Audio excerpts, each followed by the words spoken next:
Πάμε σε ακόμα ένα σπουδαίο γιατρό εδώ στην Κύπρο, το δόκτωρο Νόφιτο το Ζαμπά, αγγιοχειρουργό. Και γιατί πάμε στον κύριο Ζαμπά, στο γιατρό μας, γιατί η Κύπρος, ακούστε λιγάκι, γιατί καμιά φορά βάζουμε μπροστά και αναλύουμε και συζητάμε διάφορα άλλα προβλήματα τα οποία είναι ελάχιστη σημασίας και σημαντικά επιτεύγματα ανθρώπων του τόπου μας τα αφήνουμε να περνάνε έτσι στο απαρατήρητο ή να περνάνε στα ψηλά. Λοιπόν, ακούστε τι γίνεται. Η Κύπρος τελευταίες μέρες έχει βρεθεί στο επίκεντρο της παγκόσμιας ιατρικής. Και ο λόγος είναι μια πρωτιά που έχει καταγράψει η ομάδα εκεί της ενδοαγγειακής χειρουργικής του Αρετέιου όσον αφορά την τοποθέτηση ενδοαγγειακού μοσχεύματος σε Κύπριο ασθενή. Τώρα υπάρχουν κάποιες ορολογίες εδώ, θα τις κατανοήσουμε με τη βοήθεια του γιατρού μας, του Νόφιτου Ζαμπά. Γιατρέ μου, καλή σου μέρα. Καλημέρα. Και πολλά συγχαρητήρια βέβαια. Διότι τιμά την Κύπρο, φαντάζομαι όλο αυτό, σίγουρα την ομάδα σου, αλλά πάνω απ' όλα τιμά την Κύπρο, διότι η μικρή μας Κύπρο μπορεί να κάνει πολλά πράγματα στον τομέα της επιστήμης και ειδικά της ιατρικής. Καλημέρα. Λοιπόν, ευχαριστούμε για τη φιλοξενία. Καλημέρα στους τηλεθεατές σας. Να σε καλά. Η πραγματικότητα είναι ότι κατορθώσαμε μέσα από σκληρή δουλειά τα τελευταία χρόνια με τη βοήθεια των συναδέλφων του ΙΕΣΥ, του ιατρικού και παριατρικού προσωπικού του νοσοκομείου, να φτάσουμε στο σημείο να είμαστε ανάμεσα στα 10 κέντρα στην Ευρώπη, άρα και παγκοσμίως, γιατί αυτό το μόσχευμα το οποίο αντιμετωπίζουμε, τα νευρίσματα της θωρακικής αορτής, φυτεύτηκε σε ασθενή. Συγκεκριμένα ήμασταν το 6ο κέντρο που διενέργησε αυτή την επέμβαση με επιτυχία. Ο ασθενής πήρε εξιτήριο την επόμενη μέρα. Πού έγκυται η επαναστατικότητα αυτής της επέμβασης? Πριν πάμε στην επαναστατικότητα, γιατρέ μου, ποιος ασθενής έχει ανάγκη αυτού του μοσχεύματος? Για ποια πάθηση μιλάμε συγκεκριμένα? Μιλάμε για νευρίσματα του αορτικού τόξου, της θωρακικής αορτής και διαχωριστικά ανευρίσματα. Τι εννοούμε με τον όρο ανέβρισμα? Εννοούμε μια διάταση, δηλαδή εάν παραδείγματος χάρη η αορτή έχει φυσιολογική διάμετρο 3 ή 3,5 εκατοστά, εδώ στο ανέβρισμα έχουμε μια ξεχύλωση, να το πούμε κοινώς, της αορτής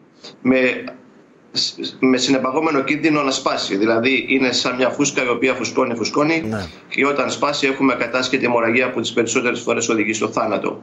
Το όριο, γιατρέ, το όριο είναι το 4. Τι είναι το όριο το επιτρεπτό, το ανοιχτό? Πότε μπαίνει χειρουργείο κάποιος? Με ποια διάμετρο?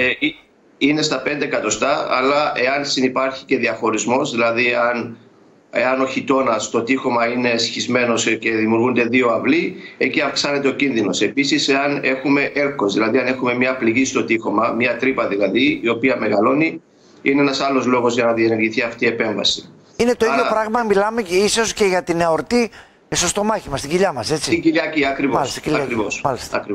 Μέχρι τώρα αυτές οι επεμβάσεις ήταν δύσκολο να διενεργηθούν ενδακιακά λόγω της ανατομίας. Δηλαδή, η αορτή όταν βγαίνει από την καρδιά κάνει ένα τόξο. Φανταστείτε ένα μπαστούνι. Αυτό το τόξο δηλαδή έχει ιδιαίτερα χαρακτηριστικά ως προς τη ροή του αίματος, πρώτον, και δεύτερον, από το τόξο αυτό εκφύονται 3 κλάδοι, οι οποίοι αιματώνουν τον εγκέφαλο. Και η κατάσταση αυτή του αορτικού τόξου είναι δύσκολο να αντιμετωπιστεί ενδακιακά λόγω της πολυπλοκότητας των κλάδων οι οποίοι εκφύονται από την αορτή, οι οποίοι αιματώνουν τις καροτίδες και τις σπονδυλικές αρτηρίες. Μέχρι τώρα οι επεμβάσεις αυτές γίνονταν με τομή, δηλαδή όπως γίνεται η τομή για τον bypass στο θώρακα, και γινόταν αντικατάσταση με μόσχευμα με ανοιχτό χειρουργείο.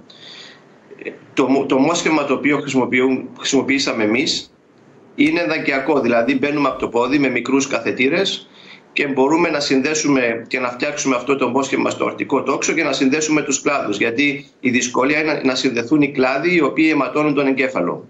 Το μόσχευμα αυτό λοιπόν μας δίνει τη δυνατότητα να διενεργήσουμε την επέμβαση με ελάχιστη επιβάρηση για τον ασθενή και να φυτεύσουμε τους κλάδους χωρίς τομή. Άρα έχουμε μια αποκατάσταση της φυσιολογικής συνέχειας της ροής του αίματος χωρίς τομή. Το μόσχευμα αυτό επίσης έχει οι κλάδοι οι οποίοι εκφύονται, οι 2 από τους 3 κλάδους, είναι από μέσα. Δηλαδή δεν είναι απλά τρύπες οι οποίες συνδέεις τα αγγεία, αλλά έχουν ένα μικρό, ας το πούμε, μανίκι, το οποίο βγαίνει από μέσα και έρχεσαι και συνδέεις εσύ το αγγείο το οποίο πάει στον εγκέφαλο.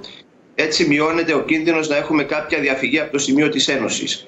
Και μιλάμε επίσης, για ένα χειρουργείο, γιατρέ, μιλάμε για ένα χειρουργείο το οποίο γίνεται σήμερα και ο ασθενής μπορεί να πάει ευρωσπίτι του. Μάλιστα. Επίσης να πω και το τρίτο για να μην το ξεχάσω. Ναι. Η δυσκολία είναι να καθετηριάσεις, δηλαδή να μπει σε αυτούς τους κλάδους από το χέρι ή από την καροτίδα και να τους συνδέσεις. Το μόσχευμα αυτό είναι pre-cannulated, δηλαδή μας δίνει τη δυνατότητα να ανεβάσουμε και να συνδέσουμε τους κλάδους από το πόδι, από τη μοιραία αρτηρία. Και αυτό μειώνει ακόμα περισσότερο το ρίσκο για τον ασθενή, είτε της αιμορραγίας είτε της δημιουργίας εγκεφαλικού επεισοδίου κατά τη διάρκεια των χειρισμών. Για να φτάσουμε όμως σε αυτό το επίπεδο, χρειάζεται μία βάση, μία προεργασία η οποία χρειάζεται ομαδική δουλειά. Συμμετέχουν τουλάχιστον 3 γιατροί, συναναισθησιολόγος, συνοσηλευτικό προσωπικό, συνεπιστημονικοί συνεργάτες οι οποίοι κάνουν τις μετρήσεις. Και να πω ότι αυτό το μόσχευμα είναι εξειδικευμένο, δηλαδή φτιάχνεται με βάση την αξονική τομογραφία για να ταιριάξει ακριβώς στην ανατομία του ασθενούς. Δηλαδή με ειδικά προγράμματα λογισμικά αναλύουμε τις εικόνες που έχουμε από την αξονική αγγειογραφία και με βάση αυτές τις εικόνες γίνεται σειραφή τέλος πάντων και δημιουργία του μοσχεύματος το οποίο ταιριάζει στο συγκεκριμένο ασθενή. Εδώ είναι φαντάζομαι, γιατρέ μου, και το γεγονός της επανάστασης στον τομέα αυτό, έτσι. Ακριβώς. Είναι προσαρμοσμένο μόσχευμα στις ανάγκες του εκάστοτε ασθενή. Δηλαδή ενώ ο ασθενής έχει ένα ανέβρισμα το οποίο έχει συγκεκριμένη ανατομία, μπορούμε να φτιάξουμε μόσχευμα το οποίο να ταιριάξει στην ανατομία του συγκεκριμένου ασθενούς. Γιατί δεν είναι όλοι ασθενείς οι ίδιοι. Έχουμε διαφορετικές γωνίες, διαφορετικές διαμέτρους, οπότε το μόσχευμα αυτό μπορεί να είναι εξειδικευμένο. Έχουμε άριστη συνεργασία με τον Οργανισμό Ασφάλισης Υγείας, γιατί χρειάζεται προέγκριση, οπότε πρέπει να υποβάλουμε όλα τα έγγραφα στον Οργανισμό Ασφάλισης Υγείας για να πάρουμε την έγκριση να εμφυτεύσουμε το συγκεκριμένο μόσχευμα στο συγκεκριμένο ασθενή. Ένα μικρό μειονέκτημα είναι ο χρόνος των 4-5 εβδομάδων που χρειάζεται για να φτιαχτεί αυτό το μόσχευμα στο εξωτερικό. Μάλιστα. Αλλά σημασία έχει ότι σε μια μέρα όμως ο ασθενής μπορεί να είναι καλά και να πάει σπίτι του. Χωρίς τομές, χωρίς επιβάρηση, χωρίς να χρειαστεί εξωσωματική κυκλοφορία. Αυτή είναι και η καινοτομία. Ξέρετε κάτι, γιατρέ μου, είναι σημαντικό όλο αυτό που λέμε. Αλλά για μένα το πιο σημαντικό μέσα από αυτό είναι το εξής.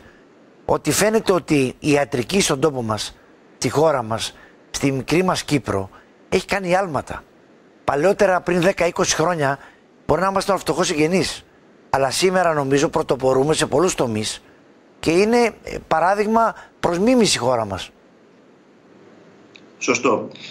Συμμετέχουμε πλέον σε επιστημονικές εργασίες οι οποίες ανακοινώνονται σε έγκυρα επιστημονικά περιοδικά στο εξωτερικό. Έχουμε επίσης συμμετοχή σε συνέδρια παγκοσμίου φήμης και προσέλευσης στο εξωτερικό.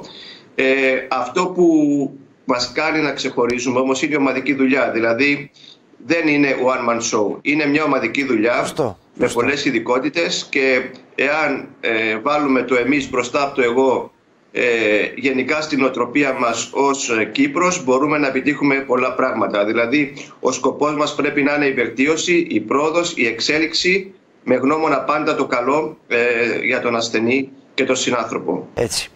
Γιατρέ μου, σε ευχαριστώ πάρα πολύ για την κουβέντα μας. Να είστε καλά. Ευχαριστούμε πάρα πολύ για τη φιλοξενία εκ μέρους όλης της ομάδας. Εγώ σε ευχαριστώ και τιμή για την εκπομπή μας. Άνθρωποι της επιστήμης με τέτοια επιτεύγματα να μπορούμε να τα κουβεντιάζουμε. Σε ευχαριστώ και εύχομαι καλή συνέχεια. Καλή συνέχεια και σας ευχαριστούμε. Λοιπόν, πάμε τώρα φίλες και φίλοι να δούμε.